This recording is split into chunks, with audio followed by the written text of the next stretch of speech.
all to the opening ceremony for African Ancestry Month. Before we begin, I would like to ask Mr. Bryan to step up and read the proclamation. All right, National African Ancestry Month at Passaic County Community College. Whereas February 1st through February 28th is designated as National African Ancestry Month in the United States of America.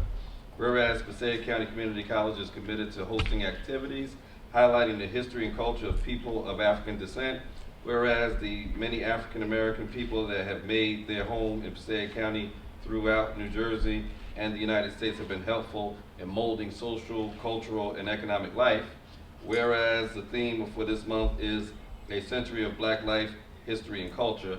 Now therefore be it resolved that I, Stephen Rose, President of Passaic County Community College, hereby proclaim February 1st to February 28th, 2015, National African Ancestry Month at Passaic County Community College. Signed, Dr. Stephen M. Rose, February 1st, 2015, President of Passaic County Community College. Yay. Thank you for reading a proclamation. As I neglected to say earlier, my name is Pia. I am one of the student activities assistants as well as the advisor for SPC, which is our student programming committee. And for this month's opening, we are having a speaker, Enrique Noguera, and he's going to be talking about the lessons from the libraries of Timbuktu, which pinpoints how culture have changed throughout the decades, as well as his own experience here in the United States. So with that being said, our student ambassador, Sahani, will be introducing our speaker.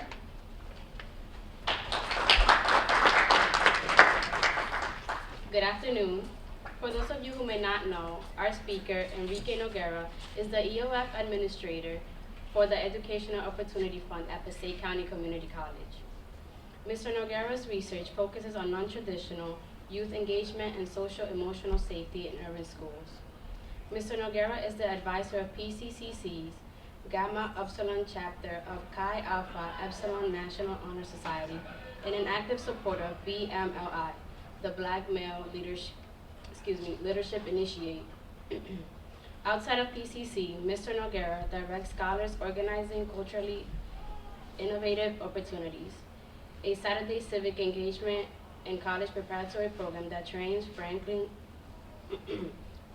High School students in Somerset, New Jersey, to use geographic information systems technology to build maps that are used to improve their community and beyond. Enrique Noguera received his bachelor's degree in urban planning and Africana studies from Rutgers University, and his master's in social and philosophical foundations of education from Rutgers. Previously, he has occupied positions with AmeriCorps and Rutgers University. Prior to arriving at PCCC in July 2014, he was a school climate and culture specialist at Red Bank Middle School in Red Bank, New Jersey. Can we all give a warm welcome to our speaker, Mr. Enrique Noguera.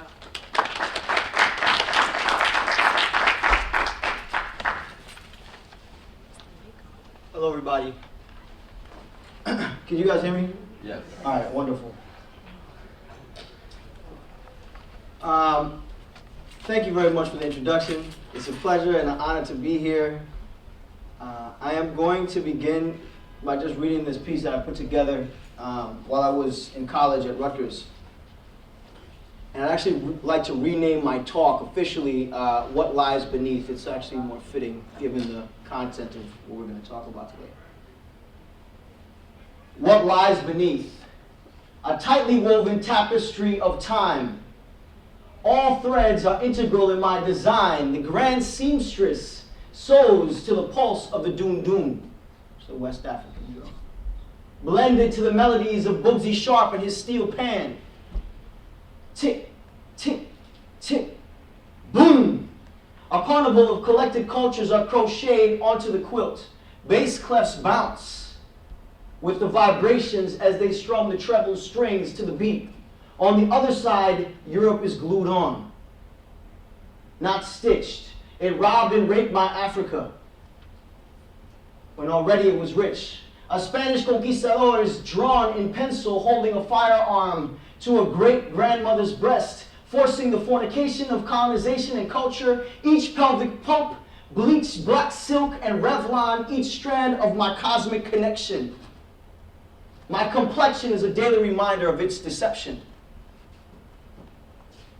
Hello, everyone. Again, my name is Enrique Noguera, and I'm the EOF administrator here at Passaic County Community College.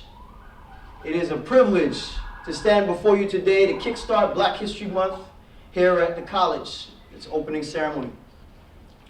I began with What Lies Beneath, a poem I wrote while I was an undergrad at Rutgers, because it's a snapshot of who I am, of my heritage and where I come from.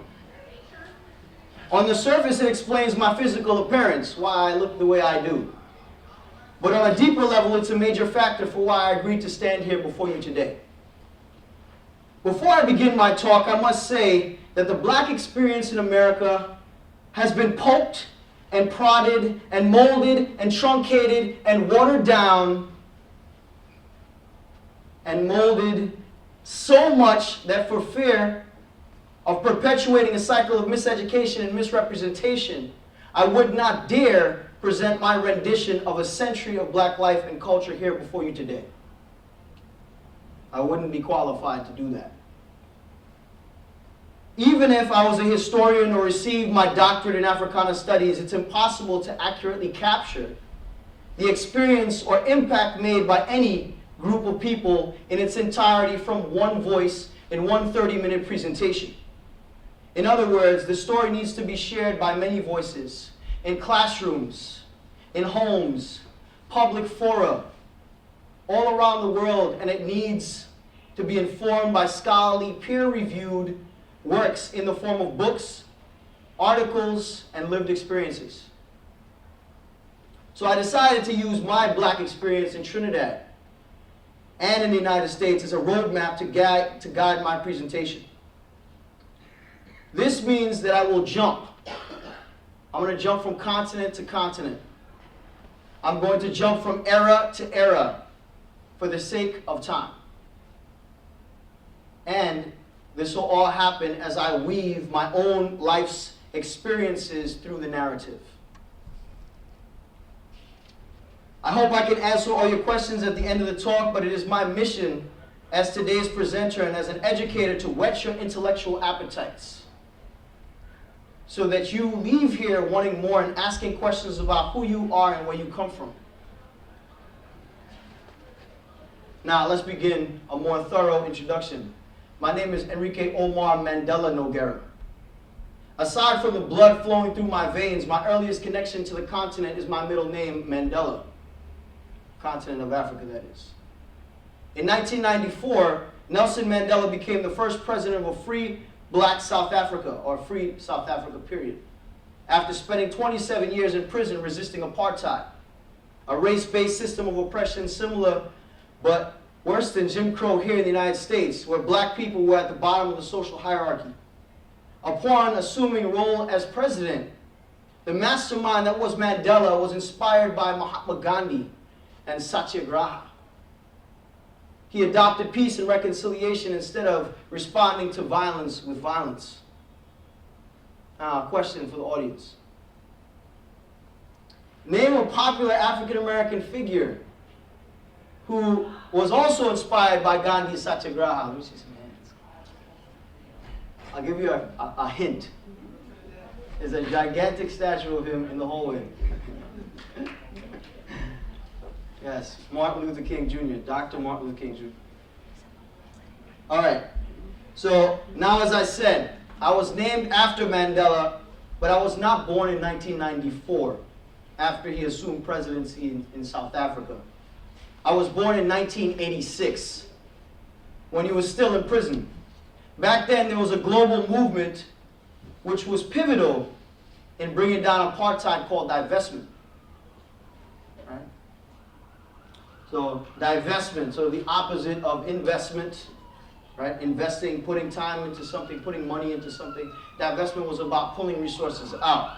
The divestment campaign, after being realized in federal legislation enacted in 1986 by the United States, is credited by some as pressuring the South African government to embark on negotiations, ultimately leading to the dismantlement of apartheid system because of the fact that it pressured corporations and major institutions, many universities, to stop operating and investing money in the South African economy during the time of apartheid.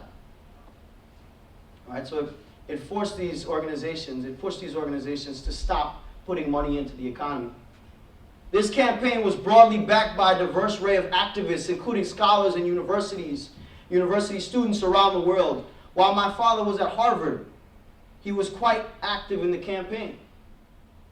On my birthday in Port of Spain, Trinidad, he was involved in a major demonstration, boycotting a game, a cricket match between Trinidad and South Africa, that after having left to greet me for the first time at the hospital when I was born, the peaceful demonstration erupted into violence as the police attacked all the demonstrators. So it's no surprise that he felt compelled to name me after Mandela. It is not just the divestment and the anti-apartheid demonstrations that ended apartheid, though. But if not for the 55,000 Cuban volunteers under the leadership of Fidel Castro at the Battle of Quito Cuayavale in Angola, the region would have taken many more years to topple. I'll just pull up a map here so we can, when I'm referring to these countries, it's important to just be able to see where they are. All right, just so you can see. Right, Angola right there above Namibia. All right, Castro was instrumental in that. All right, so I'm going to jump back for a second. So I spent the first 9 years of my life living in Diego Martin and Maraval, Trinidad. Some of my fondest memories took place in my father's study. It was a small room that could only be accessed through a winding staircase. Its walls featured artifacts of revolution and posters of freedom fighters and knowledge brokers from around the world, including Nelson Mandela, Steve Biko, including Marcus Garvey of Jamaica, Fidel Castro, Che Guevara of Cuba, Stokely Carmichael, a.k.a. Kwame Ture of Trinidad, Ivan Van Sertima of Guyana, Malcolm X, Huey P. Newton of the United States, and an image of an unnamed Moor from Morocco. On Sundays, right, Morocco is the northwest, located in the northwest region of Africa. On Sundays, even though we were raised Muslim and regularly attended the mosque, my father would lead us to the study and read to us from the Quran, from the Bible, from the Bhagavad Gita, so that we could celebrate the universality of God. Toward the end of the session, he would always tell us stories about the men on the wall. Today, I'm most familiar with Mandela's story. But at the time, I remember being most fascinated by the image of the Moor because, like me and Brother Malcolm, he was Muslim. I'll pull up a picture of the Moor so you guys can see what the Moor look like. Moors. The Spanish occupation by the Moors began in 711 AD, when an African army under the leadership of Tariq ibn Said crossed the Strait of Gibraltar from northern Africa and invaded the Iberian Peninsula, Andalus. All right, so just to refer back to the map for a second, that's like right here. Morocco, the Moors crossed, right? And this is where they set up camp, right in Spain, right? Spain and what is modern-day Spain and Portugal. All right, the Moors who ruled Spain for 800 years introduced new scientific techniques to Europe, such as the astrolabe, a device for measuring the position of stars and planets. Scientific progress in astronomy, in chemistry, in physics, mathematics, geometry, philosophy flourished in Moorish Spain. At its height, Cordoba, the heart of the Moorish territory in Spain, was the most modern city in all of Europe. The streets were well paved and raised sidewalks were there for pedestrians. During the night, 10 miles of streets were well illuminated by lamps. This was hundreds of years before there was one paved street in Paris or a street lamp in London. Education was universal in Moorish Spain, available to all, while in Christian Europe, 99% of the population were illiterate. Even kings could neither read nor write. At that time, Europe had only 2 universities. The Moors had 17. In the 10th and 11th centuries, public libraries in Europe were non-existent, while Moorish Spain could boast of more than 70, of which one in Córdoba housed 600,000 manuscripts. Over 4,000 Arabic words and Arabic-derived phrases have been absorbed into the Spanish language. The Moors introduced paper to Europe and Arabic numerals, which replaced the clumsy Roman system. The Moors introduced many new crops, including oranges, lemons, peaches, etc., right? Many of which remain Spain's main products today. The Moorish rulers lived in palaces, while the monarchs of Germany, France, and England lived in big barns. The barns had no windows, no chimneys. There was only one hole in the roof for an exit to allow smoke to exit. It was through Africa that new knowledge of China, India, and Arabia reached Europe.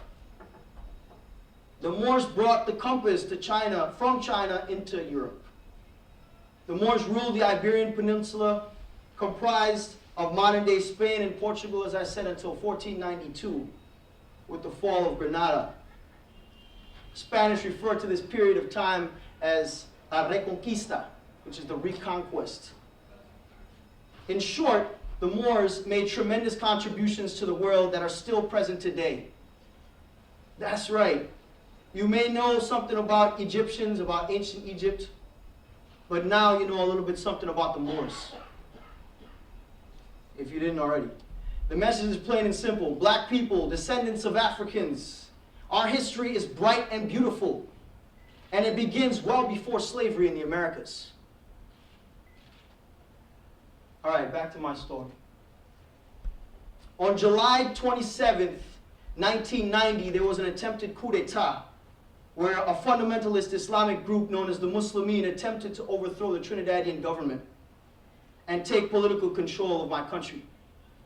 This marked an important turning point in my life, not only because we stopped attending the mosque, but shortly after this event, my parents' marriage ended. They got divorced. And my brother, sister, and I left the country with my mother to permanently live in the United States. My mother graduated from Rutgers University with a bachelor's in psychology, but after moving to Trinidad and spending 11 years as a housewife, she returned to the United States as a single mother with 3 children to feed. We spent the first 6 months of our experience in the U.S. living with my uncle in Chesapeake, Virginia. My mother worked 50 hours a week, packing refrigerators and cashiering at a local 7-Eleven, while my siblings and I experienced the smack in your face reality of being racially classified as other. It's part of the challenge. I quickly realized one of the challenges of being culturally, racially mixed people and living in the United States. Even though my mother is primarily black and Cherokee, and my father's parents were born in the Caribbean with ancestors from Venezuela, Spain, and the western coast of Africa, who were brought to the Americas through the Middle Passage like many other ancestors. Most people felt uncomfortable around me and my siblings because they couldn't place us in any single racial or ethnic box. So they just made assumptions about who we were. In Chesapeake, I was just other, because I sounded like I was Jamaican and I looked like Puerto Rican. But by the time my mother moved to Orange, New Jersey, and my Trinidadian accent began to fade, I immediately became labeled as Latino or Spanish. My brother became Indian because of the 3 of us. He has the darkest skin, and he has long, black, straight hair. My sister would be classified as looking Latina because of the fact that she looks like a mix of the 2 of us. And she, either that or she could be classified as being light-skinned black, because of her light skin. That's a challenge. However, very few people in those early years would ever believe that I'm of African descent. And still today, many people don't believe. As if I failed some kind of invisible brown bag test. And when they saw my siblings and I together, it was very difficult for them to believe that we came from the same two parents. I remember many occurrences, many times in the barber shop, in the supermarket, where people would look and ask like how we were related, how we knew each other. They say, somebody done lied to you if you think y'all came from the same family. It's terrible. As you can probably imagine, those early years were uncomfortable at times, but the observations that stuck with me regarding my early black experience in American schools was that even though I took American history probably about 10 times between like 3rd grade and 10th grade, whether it was my public elementary school in Chesapeake, Virginia, or Orange, New Jersey, or my private Blue Ribbon High School in Montclair, New Jersey, very little black history was featured in my American history class. They always featured lessons about Harriet Tubman, Frederick Douglass, Dr. Martin Luther King Jr., maybe Malcolm X, and they taught us that the black experience in America began with slavery. After living in Trinidad and losing my accent, I found myself assimilating into this urban American culture. As I assumed a new lifestyle, I began letting go of my Trini multicultural heritage.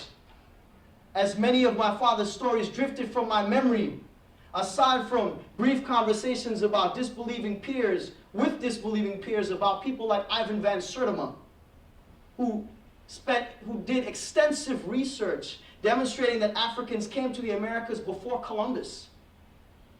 I didn't do much about the truncation of black history in school until I was a senior at my Blue Ribbon private high school in Montclair, when my U.S. history teacher made the very great mistake of comparing the Black Panthers and saying that they were the black version of the Ku Klux Klan.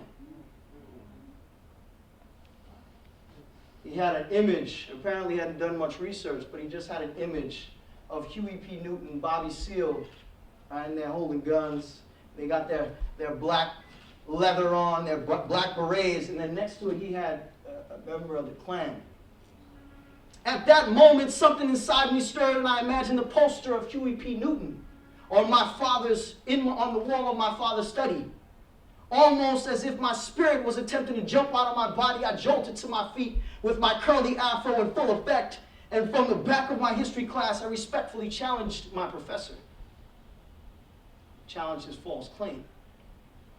Cobwebs brought on by self-inflicted suppression of my people's history in an attempt to fit into a society that celebrated lies passed on as truth by colonizers in the form of American history.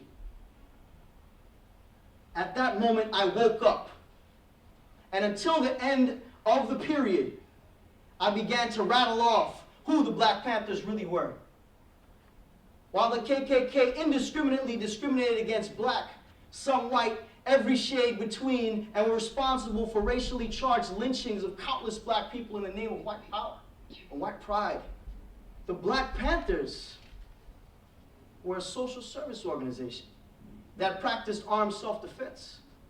Formed in 1966 in Oakland, California, while they policed the police in a time, they policed the police in a time when there was overt harassment of black people in the street.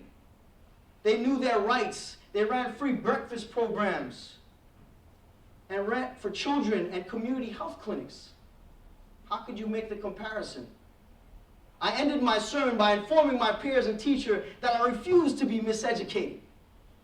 And whether appropriate or not, I took a page out of Gil Scott-Heron's book and I told them that the revolution will not be televised, will not be televised, will not be televised. There will be no rerun, and that the revolution will be live. And I walked out of class. With that, I marched out of class, leaving my dumbfounded audience mentally masticating on Heron's Electric Peace and probably thinking that I was going to start some kind of uprising in the school. Fortunately, this was after or before Columbine. Charged and changed forever by my outburst, I knew that I had to do something about this miseducation immediately. The kids going to this school where their fathers were doctors and lawyers and politicians. And as we needed to know, the students, the few students of color in the school, it was also very important for them to know Black history, accurate accounts of Black history. I gathered my friends, and after a few after-school meetings, we decided to form a committee called the African American Studies Committee, with the mission of starting an African American Studies class. And until we got our class, our primary function was to educate the school community about Black history, even if that meant force-feeding the people information. We were not playing.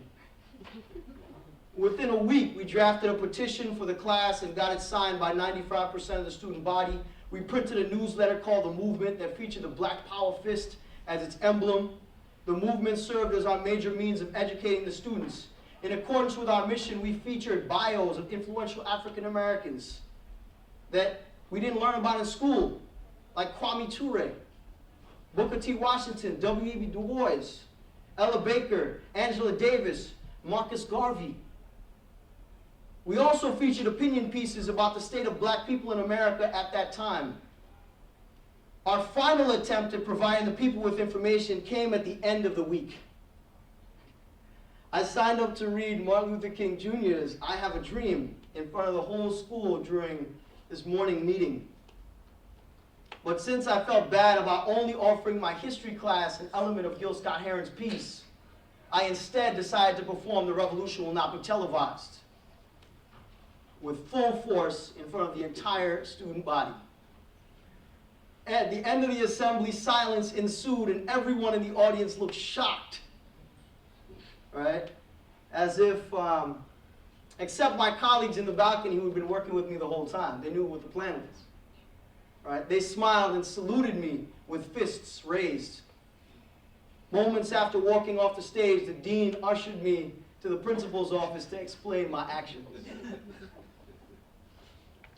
Now, knowing that I was one of the few students of color at that school and that I was there on scholarship, I was very conscious of my tone as I explained that I just wanted to expose my peers to the wealth of knowledge and tremendous global contributions made by Africans and Black people. I explained everything that my friends and I accomplished in a matter of like a week, and the great amount of work that still needed to be done.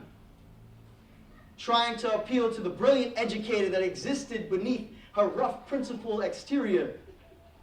I continued on with her, but she interrupted my explanation by saying that she was proud of what we were doing. And in this case, I would not face any consequences, so I was kind of relieved about that. As long as I followed the appropriate channels for starting the class. I felt relieved by the outcome, but I knew with only a few weeks before graduation, I would have to kind of lay low, work with the administration. My colleagues and I received scholarships upon graduation for our activism, but guess what? We never got our class. At Rutgers, I made it a point to minor in Africana Studies so that I could deepen my very bare bones understanding of the tremendous impact made by Black people around the world. Africana complemented my urban planning major because I studied power levers, anchor institutions in a given city, right? In the form of schools, places of worship that influence how people think and what they do, right? And what we do in the grand scheme of things, in the workings of the world.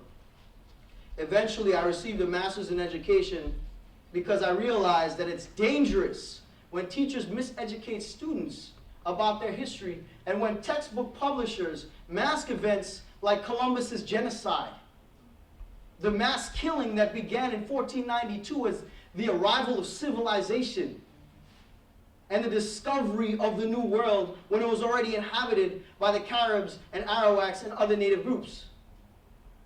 Or when proven facts are intentionally omitted from high school textbooks, like Africans visiting the Americas before they were brought over as slaves. Or the Moors who ruled Spain for 800 years. Or when John Edgar Hoover's COINTELPRO and its military dismantlement of the Black Panther Party and the whole Black liberation movement. These are absent from the textbooks. So what does this mean for all of us today? What is our response to the mass incarceration of black people in the U.S.?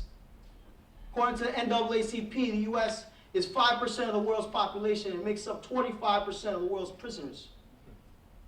African Americans now constitute nearly 1 million of the total 2.3 million incarcerated population. What is our response to the NAACP's Legal Defense Fund that highlighted more than 75 men, women, and children of color who have been gunned down by police since Amadou Diallo's death in 1999? Unarmed people. While you think about those questions, remember that we stand on the shoulders of our ancestors from all over the world who fought, bled, and died for us to be afforded the right to vote and the opportunity to attend and pay for college. This opportunity. And that we have a responsibility to secure these opportunities for ourselves, our families, our communities, and for those who are unborn, those to come. In addition, do not accept the second-class stamp of Negro or the other N-word. Do not sit and soak in ignorance. Don't just take my word for it. Read about your history. Right? If you need suggestions for books, talk to me. I have lists. Right? Pay attention to current events in Patterson, in New Jersey, in the U.S., and throughout the world. Whether you are black, white, or brown, we are all connected. In celebration of our common humanity, let's treat each other with love and with respect. Thank you.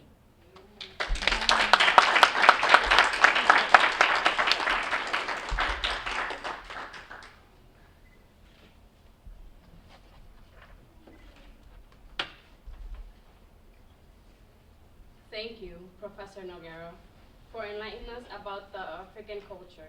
To show our gratitude, we would like to present you with this certificate of appreciation. Oh, thank you.